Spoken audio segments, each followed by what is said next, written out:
Hello, everyone, and welcome back to the Fantasy Football Universe. I am Aaron St. Denis. Follow me everywhere at FF Mad Scientist.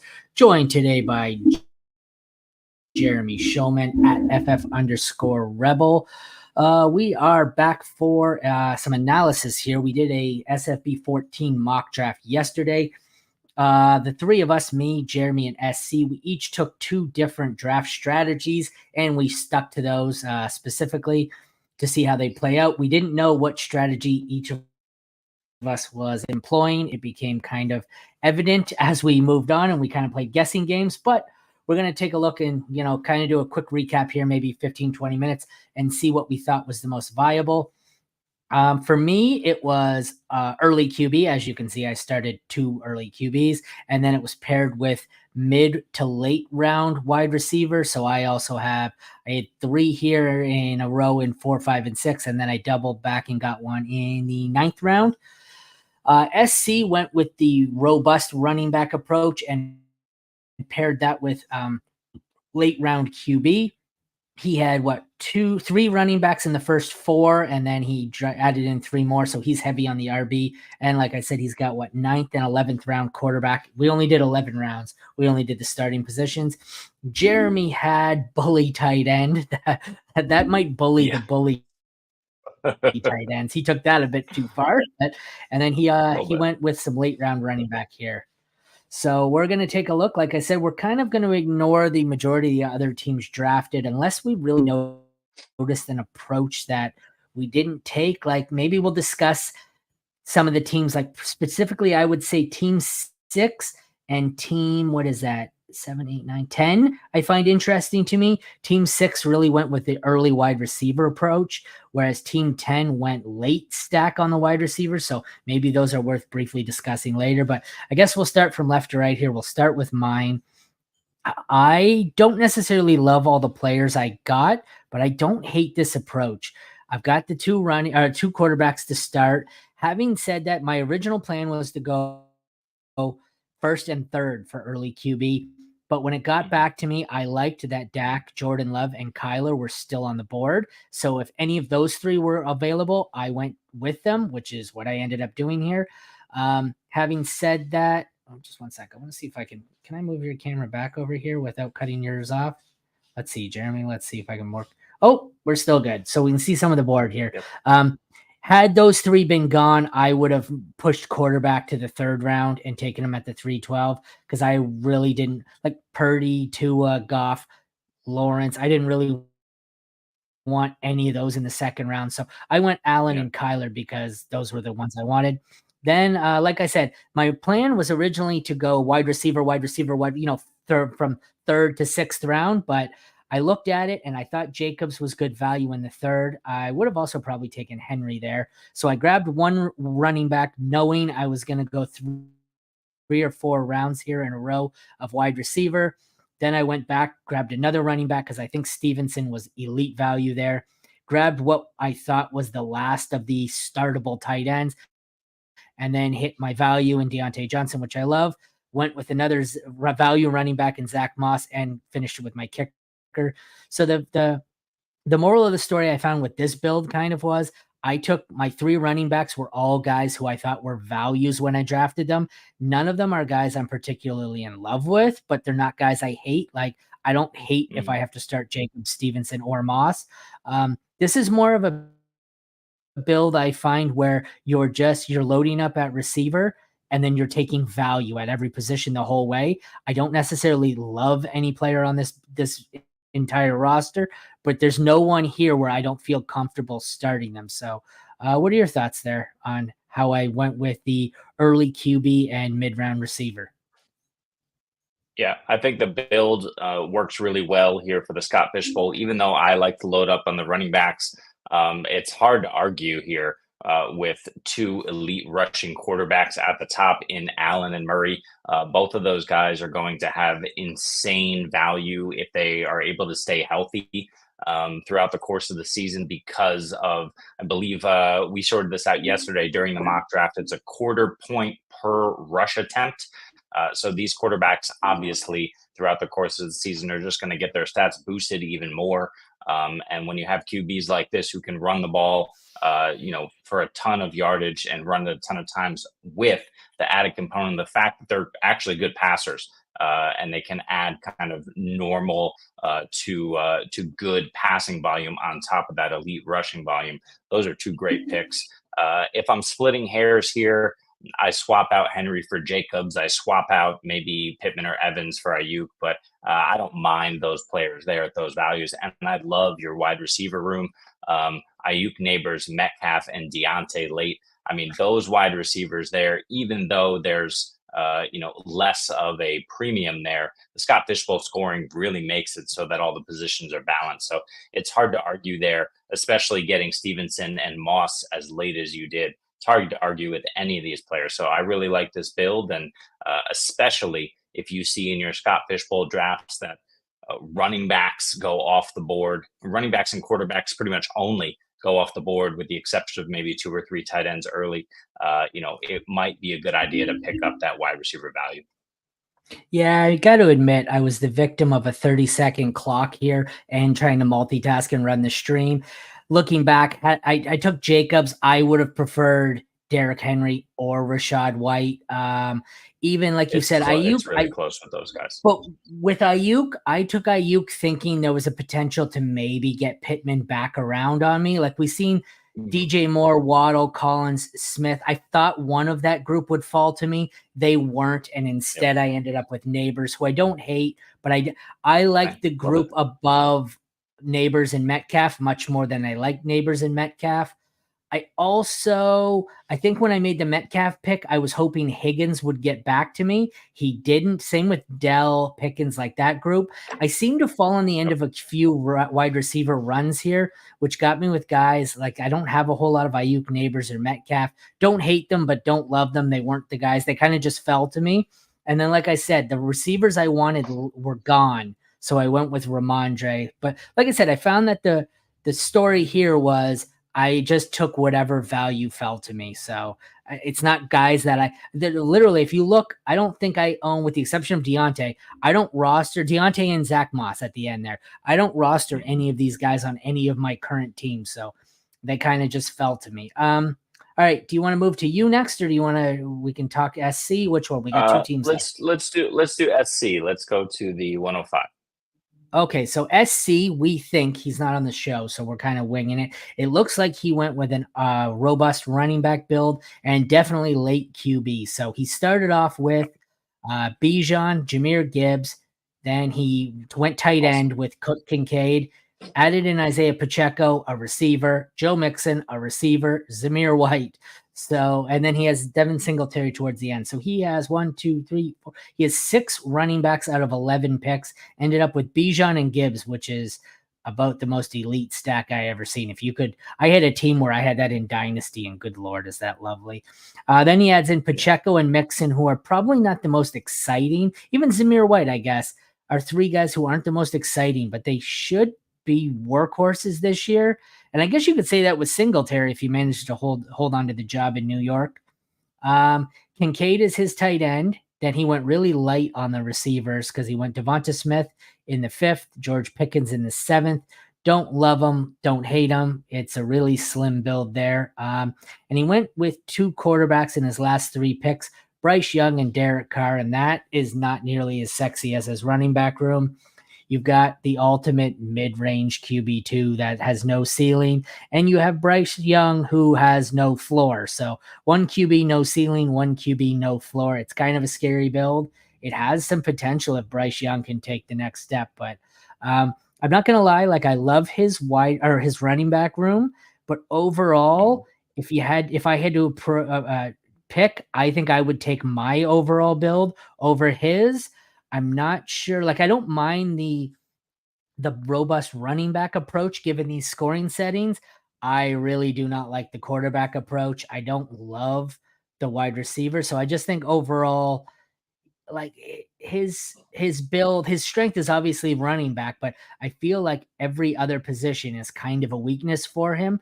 Whereas with me, I feel like I don't have a strength or a weak. Like my quarterback room's my strength, but I feel like the rest of it, there is no weakness. It's just kind of a balanced roster that's a heavy QB loaded. His, I feel, is heavy running back loaded, but he's definitely weak at wide receiver and he's definitely weak at quarterback. What are your thoughts on SC's build here?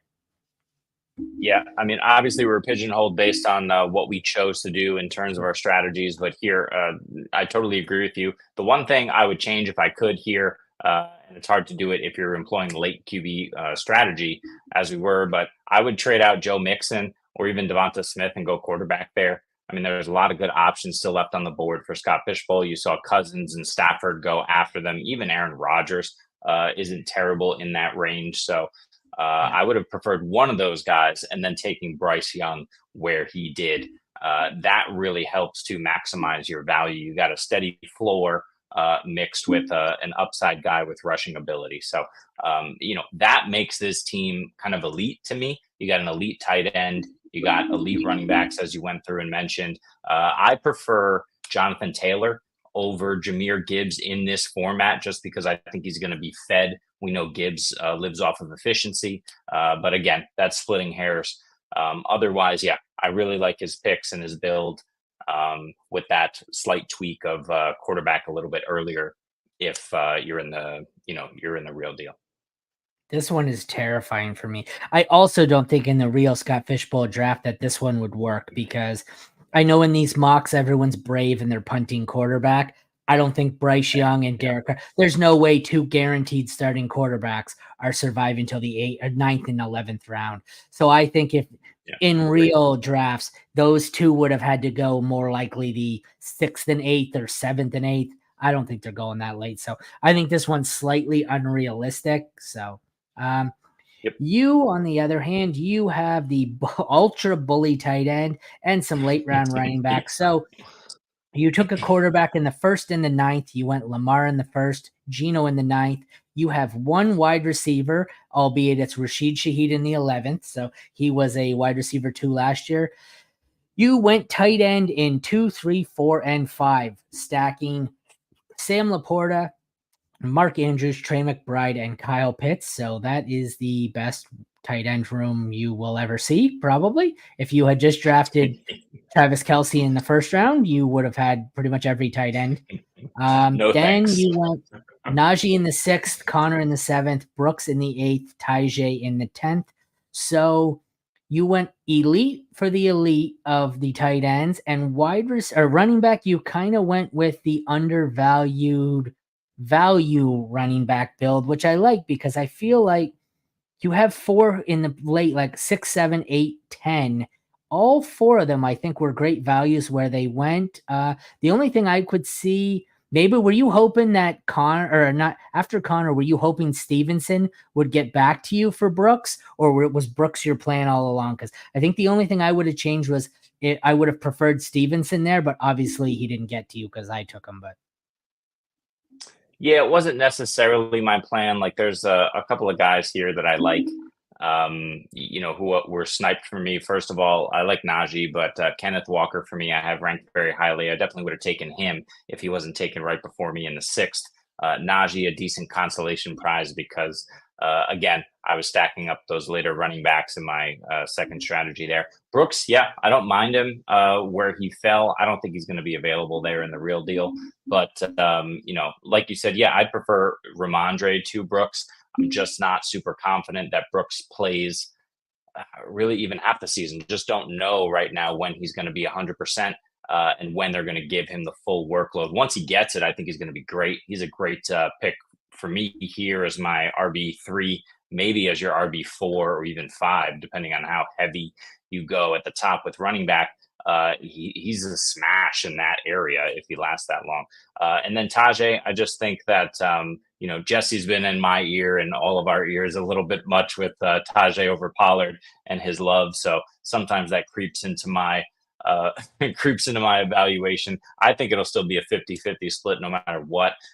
So it just really depends if that Tennessee offense is good enough Tajay, we know, is hyper efficient, but in a bad offense, it doesn't always matter. But again, JSN got sniped for me. I would much prefer JSN there as my wide receiver 1, who I think will be could be a mid-range wide receiver 2, should be a back-end wide receiver 2 this season. So if you got to make the final 11 picks of this draft in a real draft, I'm assuming out of those 11, 7 of them are wide receivers, and you're stacking like the D-hops who are falling or the rookies, and you're just praying like you get some Troy Franklin in there and you're hoping one of these rookies, is just you strike gold here. Basically, you just stacking wide receivers. Oh yeah, and I did this last year. Obviously not the crazy bully tight end, but I forget who my tight end was. I believe it was Mark Andrews. So obviously I had the tight end position. I think I had 2. I think I had Andrews and maybe it was McBride or Ertz combination or something like that. But yeah, I had those guys, and then my quarterbacks were set, and I had drafted a few running backs. Of course, we hit injury. I think Zeke was one of them, which did work out and then didn't work out. But wide receiver, I was constantly looking for that wide receiver too. I had like Michael Pittman and nobody else at wide receiver. So yeah, in this particular build, I'll just stack a ton of wide receivers and see what hits, looking for value. Pick up another running back or 2, probably a QB3, and then we're good to go.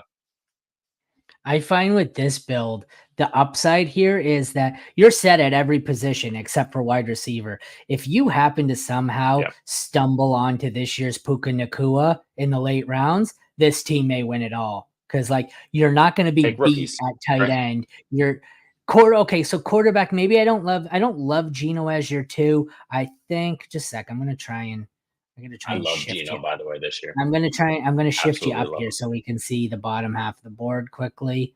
So you do love Geno? I would have preferred, I would have thought the only one I would have liked between, say, Cousins and one sec. I'm going to do this again. Let's move me over here now. I'm playing musical chairs here with our cameras. The only one I would have said after Daniels goes, like, I think I would have preferred Deshaun Watson. I think maybe had some upside there, but really, I don't mind it. Just like I said, for this entire build for you is going to hinge on can you hit with the late receivers. So if you have skill and can identify late receivers, this might be the build for you. I have it up as well. Quarterback still available at this part of the draft. Again, it's a mock. We don't expect them to be, but McCarthy, Levis, May, Russell Wilson, Daniel Jones, Bo Nix. So there's still starters available. And then if you're talking about running backs, you got Brian Robinson, Zeke, Trey Benson, a lot of decent value there. Kendre. And then at wide receiver, you have Cortland Sutton. We don't know what's going on with his situation, but he probably should be the one. Jerry Jeudy was getting hyped up. Shakir. Quentin John, the Chargers wide receivers are still out there. Love Demarcus Robinson. Scott, Demarcus Robinson is my guy. I have him all over the place. One injury to either Kupp or Nacua, and he's going to pop up just like he did for a couple of games last year. So, yeah, love that call from Scott as well. Troy Franklin was still there. Ricky Pearsall, Pop Douglas, so Burton. So there's a lot of great guys still available, and you just need to know or really try to hit on the guys who you think are going to go off. And if they do, like you said, you're solid at the top. You have an advantage somewhere, and that's what you need. The only one I think is worth discussing here before we call it a day is Team 6. And I get it that it was auto-drafted, but I think you may see a couple of builds like this just because there's a lot of people who maybe necessarily didn't read the scoring properly, like fully, and don't understand how much it's changed. And this has become the popular one over the last few years of just stacking wide receivers. I know in this format, it's not a great idea. This team on paper with the start of Lamb, A.J. Brown, Devontae Adams, you've got Nico Collins, Roma Dunze. That is a really lovely wide receiver room. But with these settings, it is. I'm pretty sure this is not the build I want to take. What are your thoughts? Yeah, and the fact that you're relying on TJ Hawkinson, you really need to hit on kind of a late guy at tight end as well. And one running back. Yeah, I mean, Walker's a good one to have, but you do need to find that in case of injury variance. I think the next pick needs to be Brian Robinson. You need to solidify yourself with with a starter, and then you got Ty Chandler, you got Rico Dowdle, you got options of guys who could find themselves as the one very quickly with injury, and also How have are that you? contingent upside throughout the season. How are you seeing what's left on the board? Did you think to screenshot it before it ended?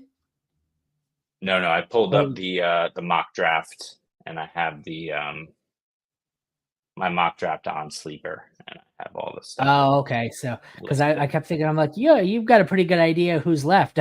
I'd just be winging it off the top of my head. Because I hate that. This is my biggest pet peeve with Yeah. Sleeper, that it converts like this and it gets rid of it at the end. So, all right. Well, that is Hang on. One quick thing just to discuss. I did take Shaheed at 11. If you're in a savvy draft room, we might go a little bit earlier. But it's he important will. to remember that you can punt running back and wide receiver a little bit because of those return yards, right? You can find a serviceable running back or wide receiver much later. I'm not sure how it's going to shake out, but potentially Marvin Mims, if he ends up being the return guy and gets on the field. Let's see, at wide receiver, potentially I don't know if Mitchell's going to be returning anything, Quentin Johnston, but you have guys in both of those positions who are going to be returners for you, who can be serviceable to you, throughout the season. So it's probably better to get at least one top tier quarterback and at least one tight end in the first 3 rounds. That's probably what I would recommend. And then kind of fill in your build elsewhere, regardless of what you do, just because those return yards matter so much this year. So that was going to be my next question of what do you think your end build would be? And I think I agree. I want to grab at least, I think coming through the first 3 or 4, coming through 4 rounds, I think I want at least one quarterback and one tight end. Through 4 rounds, I'd like to have both my quarterbacks and my tight end, and then just piece the rest Yeah. of it together with value. I feel like that's the best. I don't really I get the running backs are good, but I don't really want to be like, SC's build kind of scares me. Your heavy running back. The build that's heavy wide receiver early scares me. I don't know if tight end or quarterback's the position I want to be light at. So I'd rather do what you said and just kind of punt wide receiver or running back and piece it together. There's going to be someone available at some point. Yeah. And the other thing though to remember in a tournament this size is everyone's gonna be deficient somewhere. Don't worry about where you're deficient. Just try to be super strong everywhere else. So that's why we always recommend take the value that falls to you. That way you ensure you're strong everywhere else, and hopefully you can find something on the wire or some late guy hits for you, and then you can go all the way. All right, that is a wrap on the Scott Fishbowl draft strategies. We've got some articles, ADP rankings, things like that for SFB. Head over to fantasyfootballuniverse.com if you'd like to check that out, or check back tomorrow. I believe you said we're talking coaching changes and how they relate to the fantasy impact. So check back tomorrow at noon for that. Thank you all for tuning in. We'll see you tomorrow.